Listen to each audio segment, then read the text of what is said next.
Hello friends, welcome to our YouTube channel MCQ centre. तो दोस्तों, जैसा कि हम आपको बताए थे कि हम साइंस के इस पर सेट लेकर के आएंगे। तो दोस्तों, ये साइंस का हमारा अगला सेट है।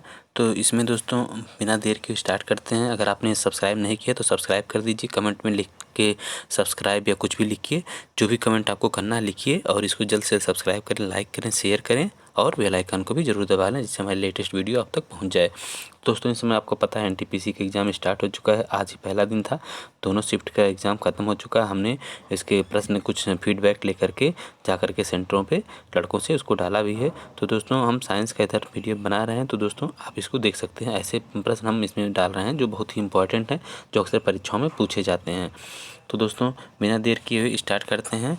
तो दोस्तों, पहला प्रश्न है आपका कि जब किसी झील की तली से उठकर वायु बुलबुला ऊपरी सतह तक आएगा तो उसका आकार दोस्तों कैसा हो जाएगा। जब किसी झील की तली से उठकर वायु बुलबुला ऊपरी सतह तक आएगा तो उसका आकार जो है, इसमें दोस्तों विकल्प दिया है कि बढ़ जाएगा, घट जाएगा, ठीक है, यथावत बना रहेगा, चपटा होकर तस्तरी नुमा हो जाएगा। तो दोस्तों, इसमें जो आपका सही विकल्प है वो है आपका बढ़ जाएगा। तो इसमें जो है आपका बी विकल्प सही है, बढ़ जाएगा। दोस्तों, अगले प्रश्न की तरफ बढ़ते हैं। तो दोस्तों, आपका अगला प्रश्न है, हवाई जहाज़ से यात्रा करते समय पेन से स्याही निकलने लगती है। तो दोस्तों, इसमें जो हमने आपको पहला प्रश्न बताया, इसमें जो होता है दोस्तों, बुलबुला जो होता है, इसलिए उसका साइज़ जो बढ़ जाता है। तो इसका हम दोस्तों आपको स्पष्टीकरण भी बता दें कि जब वायु का बुलबुला झील की तली से उठकर ऊपर की ओर आने लगता है तो तली की अपेक्षा ऊपर की ओर जो होता है दाब घटने लगता है, और जब दाब घटता है जिसके कारण वायु के बुलबुले का आयतन बढ़ जाता है। ठीक है दोस्तों, इसीलिए उसका आंसर होगा बढ़ जाएगा। दूसरा प्रश्न है दोस्तों कि हवाई जहाज़ से यात्रा करते समय पेन से स्याही निकलने लगती है। तो दोस्तों, इसका क्या कारण है। इसमें दिया हुआ विकल्प में वायु दाब में कमी के कारण, वायु दाब में वृद्धि के कारण, स्याही के आयतन में वृद्धि के कारण, अत्यधिक भार के कारण। तो दोस्तों, इसमें जो आपका सही आंसर वो है वायु दाब में कमी के कारण, क्योंकि जैसे जैसे हम पृथ्वी से ऊपर की तरफ बढ़ते हैं तो वायुमंडलीय दाब जो है वो घटने लगता है ऊंचाई के साथ। तो इसीलिए जो होता है कि पेन से स्याही जो होता है वो बाहर आ जाता है। तो अगले प्रश्न की तरफ बढ़ते हैं दोस्तों। आपका तीसरा प्रश्न है, बैरोमीटर पठन में अचानक गिरावट हो जाने से निम्नलिखित में से कौन सा एक मौसम निम्नलिखित में कौन सी एक मौसम दशा इंगित होती है। तो इसमें दोस्तों जो है आपका पहला विकल्प दिया है कि तूफानी मौसम, दूसरा प्रशांत मौसम, तीसरा शीत व शुष्क मौसम, चौथा उष्ण एवं उज्ज्वल मौसम। तो इसमें दोस्तों आपका सही विकल्प है ये, जब एकाएक तूफानी मौसम, जब बैरोमीटर पट में एकाएक गिरावट, अचानक गिरावट हो जाने से इसमें वो संकेत देता है कि तूफान आने वाला है। तो दोस्तों, इसमें जो है आपका अगला जो प्रश्न है, आपका चौथा प्रश्न जो है, समुद्र में प्लवन करते हुए आइसबर्ग का कितना भाग समुद्र की सतह से ऊपर होता है। तो दोस्तों, इसमें जो है कि समुद्र में प्लवन करते हुए आइसबर्ग का कितना भाग समुद्र की सतह से ऊपर होता है। तो इसमें विकल्प 1/9, 1/10, 1/6, 1/4। तो इसमें दोस्तों आपका सही विकल्प जो है वो है 1/9 भाग ही समुद्र की सतह से ऊपर होता है, यानी विकल्प ये आपका सही है। तो दोस्तों, इसका हम आपको कारण बता दें कि शुद्ध जल के जो बर्फ़ में परिवर्तित होने पर जो होता है, शुद्ध जल के जब वो बर्फ़ में परिवर्तित होता है तब 4 डिग्री सेल्सियस ताप पर बर्फ़ का घनत्व जल के घनत्व का 1/9 भाग होता है। अतः शुद्ध जल में बर्फ़ का 90% भाग जो है पानी के अंदर और 10% भाग पानी के बाहर होता है। तो इसीलिए उसका दोस्तों 1/9 भाग जो होता है समुद्र की सतह से ऊपर ही दिखाई देता है। ठीक है, आइसबर्ग का कितना भाग समुद्र की सतह, तो 1/9 भाग। अगला प्रश्न जो है दोस्तों आपका किस ताप पर पानी का घनत्व अधिकतम होता है। यह दोस्तों प्रश्न खूब पूछा जाता है कि किस ताप पर पानी का घनत्व अधिकतम होता है।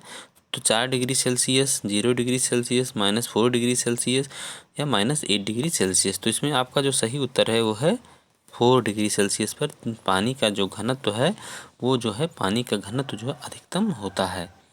तो अगला प्रश्न जो है दोस्तों आपका छठा प्रश्न है कि कड़े जाड़े में झील की सतह हिमशीतित हो जाती है किंतु उसके तल में जल द्रव अवस्था में बना रहता है, यह किस कारण से होता है?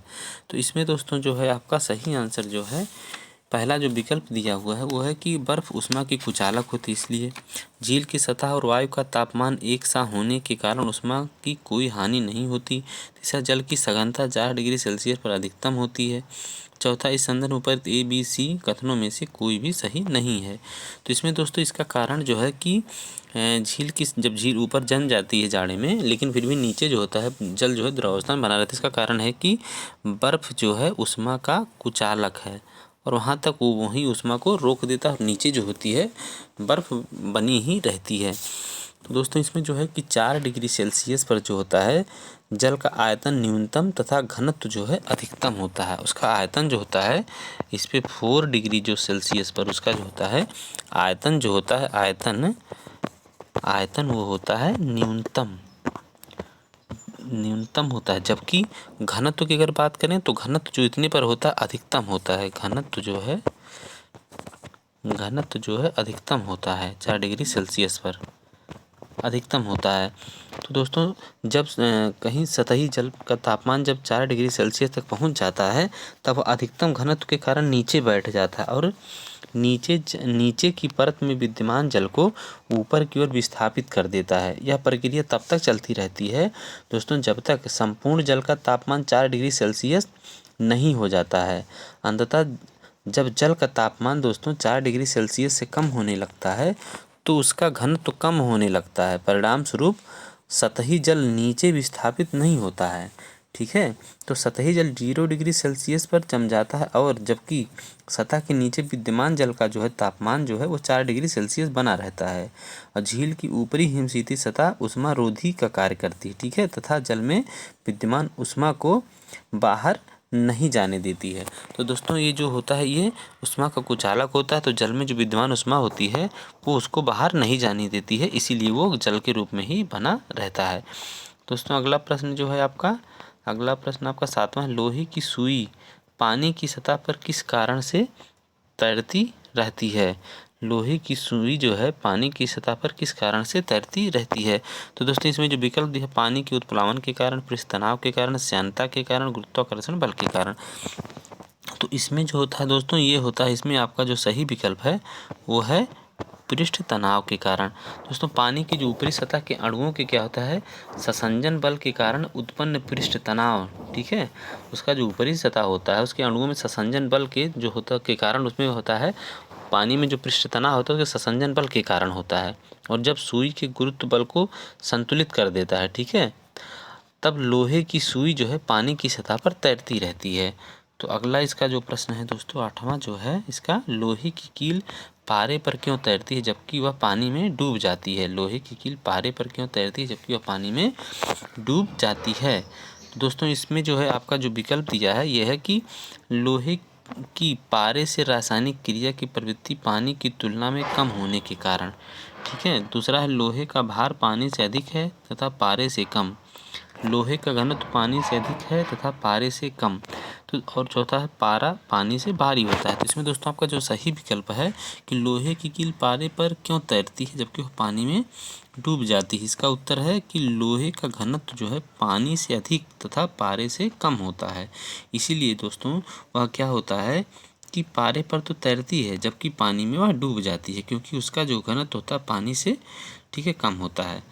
ठीक है, लोहे का घनत्व जो है पानी से अधिक जबकि पारे से कम होता है। तो पारे से अगर उसका घनत्व कम होगा तो उस पर तैरेगा और पानी से अधिक होता है, इसलिए वो लोहे का घनत्व जो पानी से अधिक होता है इसलिए उसमें डूब जाता है। अगला जो प्रश्न है दोस्तों 9वां जो प्रश्न है आपका, एक सुई पानी में डूब जाती है जबकि लोहे से बना जहाज पानी पर तैरता रहता है, ऐसा क्यों? क्योंकि दोस्तों इसमें लिखा हुआ कि सुई की नोक नुकीली होती है, जहाज सपाट होता है, जहाज एक शक्तिशाली इंजन द्वारा चलाया जाता है, सुई का अपेक्षित घनत्व उसके द्वारा हटाए हुए पानी के अपेक्षित घनत्व से अधिक होता है। तो इसमें दोस्तों जो है आपका जो सही उत्तर है वो है आपका डी, कि सुई का अपेक्षित घनत्व उसके द्वारा हटाए हुए पानी के अपेक्षित घनत्व से अधिक होता है। तो दोस्तों इसमें बता दें कि किसी वस्तु का जो अपेक्षित घनत्व है उस वस्तु के भार तथा उस वस्तु द्वारा हटाए गए जल के भार के अनुपात को प्रदर्शित करता है। अशुद्ध जल का जो अपेक्षित घनत्व 1 होता है और वह वस्तुएं जिनका अपेक्षित घनत्व 1 से कम होता है वह तैरती हैं, जबकि जिन वस्तुओं का अपेक्षित घनत्व 1 से अधिक होता है वह जल में डूब जाती हैं। तो दोस्तों आज के अगला प्रश्न की तरफ हम बढ़ते हैं। आपका जो 10वां प्रश्न है दोस्तों वह है बादलों के वायुमंडल में तैरने का कारण है उनका कम, इसमें से ताप, दाब, घनत्व या वेग। तो जो है बादल वायुमंडल में क्यों तैरते हैं, किस कारण से? तो दोस्तों इसमें जो है उनका जो होता है कि घनत्व जो होता है उनका कम होता है, उनका घनत्व, ठीक है, जिसकी वजह से वो वायुमंडल में तैरते रहते हैं, उनका घनत्व तो कम होता है। इसीलिए दोस्तों गर्मी के दिनों में क्या होता है कि वायुमंडल में उपस्थित जलवाष्प जो है गर्मी पाकर गर्म होती है, जिससे जलवाष्प का घनत्व घटता है और घनत्व घटने के कारण जो होता है जलवाष्प हल्की होकर ऊपर उठ जाती है और इसी ऊपर उठने के कारण जो होता है वायुमंडल के ऊपरी भाग में दाब एवं ताप कम होने के कारण से जलवाष्प फैलती है और पानी की छोटी छोटी बूंदों में परिवर्तित होकर तैरती रहती है। इसी को हम बादल कहते हैं। तो दोस्तों वही है उसमें कि घनत्व घटने के कारण जलवाष्प हल्की होकर ऊपर उठने लगती है। तो दोस्तों आज के लिए इतना ही क्वेश्चन, हमने इसका आंसर भी नीचे दे दिया है, इसको आप मिला सकते हैं अगर एक आध कहीं त्रुटि हो, ऐसे त्रुटि नहीं हुई है।